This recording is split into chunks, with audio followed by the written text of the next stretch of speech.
जितासनो जितश्वासो जित संगो जितेंद्रिया। स्त्रियों को कभी भी पुरुषों के साथ नहीं रहना चाहिए और पुरुषों को कभी भी स्त्रियों के साथ नहीं रहना चाहिए, क्योंकि कितना भी बड़ा साधु हो, कितना भी बड़ा साधु हो, को न कुसंगति पाए न साही। कुसंग पाकर किसकी बुद्धि नहीं बिगड़ गई? नाम तो बताओ। इसलिए भागवत में ये लिखा है, मात्रा स्वस्त्रा दुहित्रा वा ना विविक्ता सनो भवेद बलवान इंद्रियग्रामो विद्वान समपि कर्षति।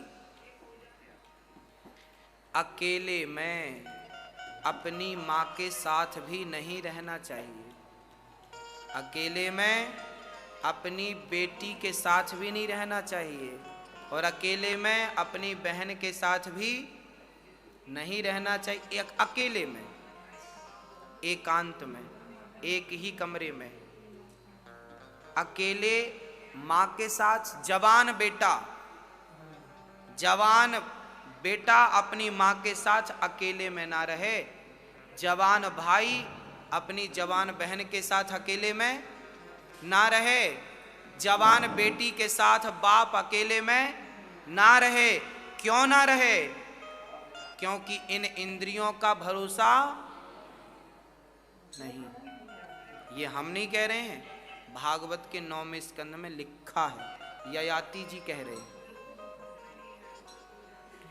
क्योंकि आप भरोसा सबका कर सकते हैं पर अपने मन का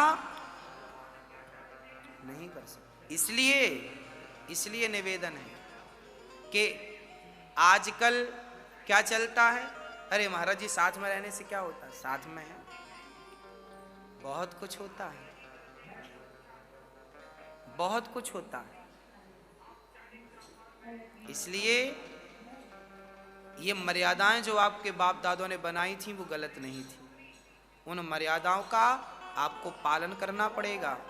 आप भले मेरी माँ हो फिर भी आपको मर्यादा में रहना पड़ेगा, आप भले मेरी बहन हो पर आपको मर्यादा में रहना पड़ेगा, आप भले मेरी बेटी हो पर आपको मर्यादा में रहना पड़ेगा, क्योंकि मर्यादा की लकीर पार करेंगे तो काम बिगड़ेगा, सिस्टम बिगड़ेगा, सिद्धांत बिगड़ जाएंगे। क्योंकि आपका भरोसा है, मेरा भरोसा है, इंद्री का भरोसा नहीं है, मन का भरोसा नहीं है।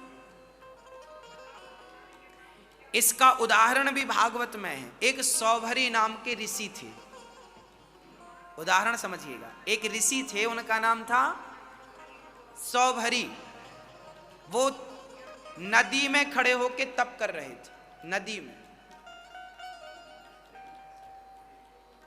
और सालों बीत गए। राम राम राम राम नारायण नारायण जपते जपते कितना सालों बीत गए। कहां खड़े थे? पानी में। एक दिन सौभरी ऋषि ने देखा कि पानी में एक मछली मत्स्य के साथ क्रिया कर रही थी। मछली अपने मत्स्य के साथ रमण कर रही थी, तो बाबा जी ने मछली को देखा। मछली को देखते ही उनके अंदर काम वासना जाग गई। फिर उन्होंने 50 शादियां की, लिखा है। कितनी शादी की? 50। बाबा जी, आप इंद्रियों का भरोसा ना करिए। वो लोग बहुत ठगे होते हैं जो अपनी इंद्रियों का भरोसा करते हैं। मत करिए भरोसा, अपने मन पे भरोसा। ये मन तुम्हें मिट्टी में मिलाएगा। ये मन का भरोसा, ये बहुत धोखेबाज आदमी है। कौन? मन। ये तो इसका भरोसा ना करना कभी। ये कब क्या हरकत करा दे, ये कब क्या करा दे, ये बड़ा निकम्मा, ये बड़ा दुष्ट है मन मेरा। सौभरी जी ने 50 शादियां करी। उसके बाद उनके अंदर वैराग्य हुआ। फिर सब छोड़ छाड़ के भगवान की भक्ति में लगे। अंत में उन्हें भगवान मिले, पर बीच में शुरुआत तो अच्छी थी, अंत भी अच्छा हुआ, बीच में थोड़ा सिस्टम बिगड़ गया। किस लिए बिगड़ा? एक मछली को देखने से बिगड़ गया। तो बड़े बड़े लोगों की बुद्धियां बिगड़ जाती हैं देखने। इसलिए हम लोग कथा में कहते हैं कि हमारी बहनों को अच्छे से कपड़े पहनना चाहिए। कई बार बहनों को बुरा भी लगता, बाबा जी आप क्या कह रहे हो, कपड़ों से क्या लेना देना है। नहीं, तुम ठीक हो बेटा अपनी जगह, तुम ठीक हो, तुम्हारा कुछ नहीं बिगड़ेगा, पर तुम्हें जो देखेगा उसका बिगड़ेगा, तुम्हारा नहीं बिगड़ेगा। तुम तो कुछ भी पहन लो, तुम्हारा नहीं बिगड़ेगा।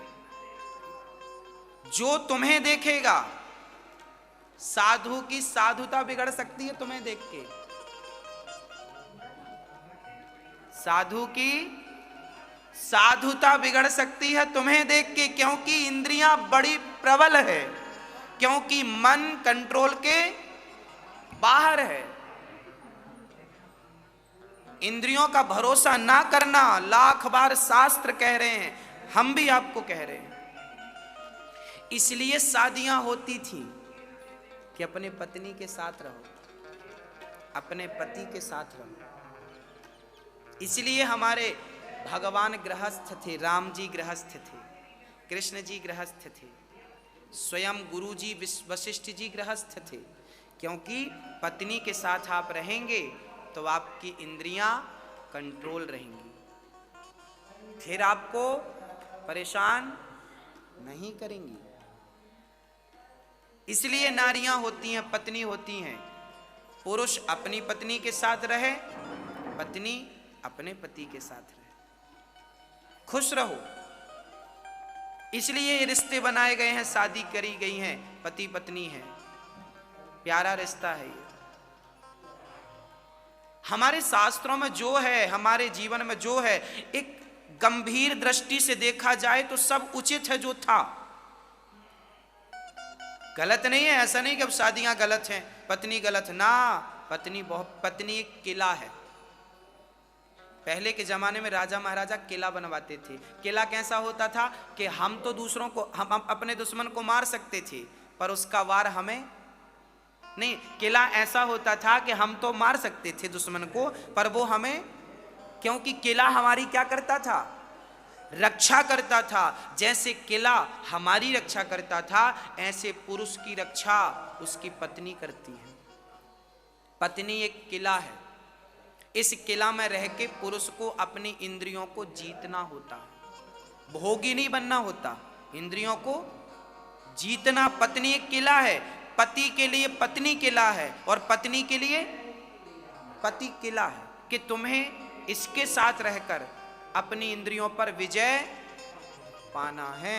इंद्रियों पर विजय पा गए तो भवसागर पार है, और नहीं पा सके तो फिर जन्म, फिर मृत्यु, फिर जन्म, फिर मृत्यु। ये पुनरपि जननम पुनरपि मरणम का एक चक्र है, कुचक्र, जन्म मृत्यु जन्म। इसलिए कहते हैं भज गोविंदम, भज गोविंदम, गोविंदम भज। यदि मन नहीं बिगड़ा किसी का तो फिर आप बढ़िया है, राम राम जपते रहिए। ये तो मन बिगड़ने की बात है मैंने बोली, ना बिगड़े तो बहुत अच्छा।